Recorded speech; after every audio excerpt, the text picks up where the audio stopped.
دوستو، جو مسجد کبھی علم و عبادت کا مرکز تھی، جو جگہ صدیوں تک اذان کی آواز سے گونجتی رہی، آج خاموش اور ویران ہے۔ یہ سوال خود ہی ایک صدمہ ہے کہ آخر وہ مسجد جہاں ہزاروں نمازی آتے تھے آج کیوں خالی ہے؟ وجہ صرف ایک نہیں، کئی ہیں۔ سرکاری سطح پر دیکھیں تو یہ جگہ محکمہ آثار قدیمہ کے زیر نگرانی یعنی ISI کے انڈر آتا ہے۔ حکومت اسے ایک تاریخی ورثہ سمجھ کر محفوظ تو رکھنا چاہتی ہے، لیکن بدقسمتی سے یہاں عبادات کی اجازت نہیں۔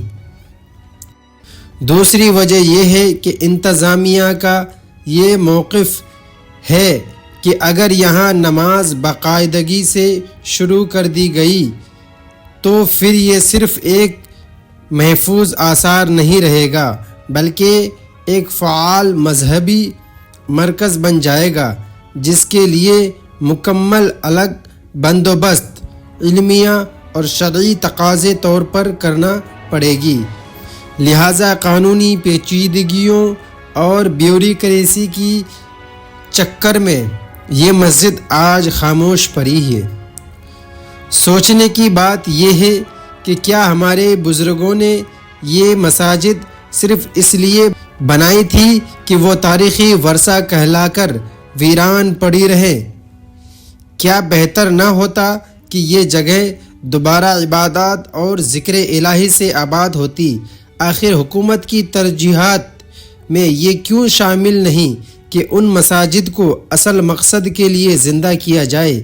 یہ سوال صرف حکومت سے نہیں، ہم سب سے ہے، ہم سب ذمہ دار ہیں۔ میزبان، کبھی آپ نے سوچا ہے کہ ایک ایسی ہستی بھی گزرے ہیں جنہوں نے اپنے وقت کے ہزاروں لوگوں کو نہ صرف علم دیا بلکہ عشق رسول صلی اللہ تعالی علیہ وسلم اور روحانیت کا ایسا چراغ جلایا جو آج صدیوں بعد بھی روشن ہے۔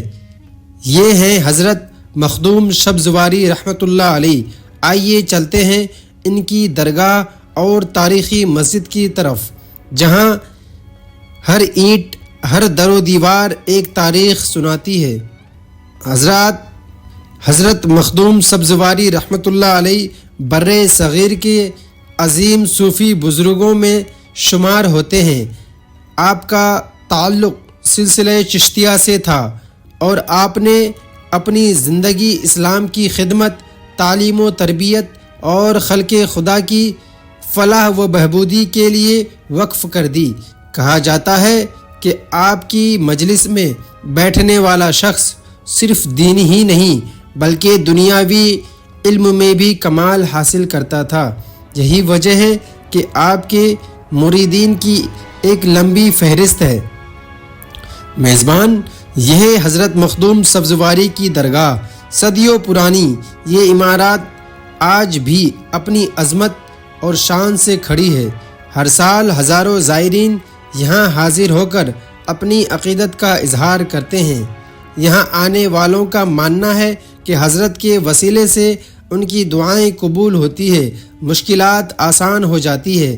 کیا آپ جانتے ہیں کہ درگاہ کے ایک کونے میں ایسی جگہ بھی ہے جہاں صدیوں پرانی کتب رکھی گئی ہیں، جن میں اس دور کے نادر و نایاب علوم درج ہیں؟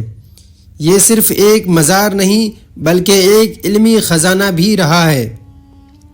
میزبان، درگاہ کے ساتھ موجود یہ مسجد اسلامی فن تعمیر کی ایک بہترین مثال ہے۔ محراب کی کاریگری، ستونوں پر کی گئی کٹائی اور پرانے طرز کا یہ ڈھانچہ ہمیں مغلیہ اور صوفی طرز تعمیر کی جھلک دکھاتا ہے۔ یہاں آنے والے زائرین کی اپنی اپنی کہانیاں ہیں۔ کوئی کہتا ہے بیماری سے شفا ملی، کوئی کہتا ہے روزگار کے دروازے کھل گئے، اور کوئی کہتا ہے کہ دل کا سکون پایا۔ یہ سب کچھ حضرت مخدوم سبزواری رحمۃ اللہ علیہ کی تعلیمات اور فیوز و برکات کا نتیجہ ہے۔ سوچنے کی بات یہ ہے کہ آخر وہ کون سی طاقت تھی جو صدیوں پہلے ایک ولی اللہ کو لوگوں کے دلوں پر حکمران بنا گئی؟ کیا یہ علم تھا؟ کیا یہ عشق رسول صلی اللہ علیہ وسلم تھا یا پھر خدمت خلق؟ اس سوال کا جواب ہم سب کو اپنی زندگی میں ڈھونڈنا ہوگا۔ میزبان مخدوم سبزواری رحمۃ اللہ علیہ کی درگاہ اور مسجد صرف ایک تاریخی جگہ نہیں بلکہ یہ ایمان، عقیدت اور روحانیت کا مرکز ہے۔ اگر آپ کو کبھی موقع ملے تو یہاں ضرور حاضری دیں اور اس سکون کو محسوس کریں جس کا ذکر ہم نے آج کیا۔ حضرات، مخدوم سبزواری رحمۃ اللہ علیہ کی درگاہ اور یہ مسجد صرف ماضی کی کہانی نہیں بلکہ ہمارے حال کا آئینہ ہے۔ جہاں ایک طرف یہ جگہ ہمیں ہمارے بزرگوں کے علم، محبت اور روحانیت کی یاد دلاتی ہے، وہیں دوسری طرف یہ ہماری کوتاہی اور حکومتی غفلت کی نشانی بھی دیتی ہے۔ اگر ہم چاہتے ہیں کہ ہماری آنے والی نسلیں اپنے ورثے پر فخر کریں تو ضروری ہے کہ اور ویڈیو اچھی لگی ہو تو لائک، سبسکرائب اور شیئر ضرور کریں تاکہ یہ پیغامات زیادہ سے زیادہ لوگوں تک پہنچ سکیں۔ ملتے ہیں کسی اور ویڈیو میں کسی اور دلچسپ اور قدیم ترین جگہوں میں۔ آپ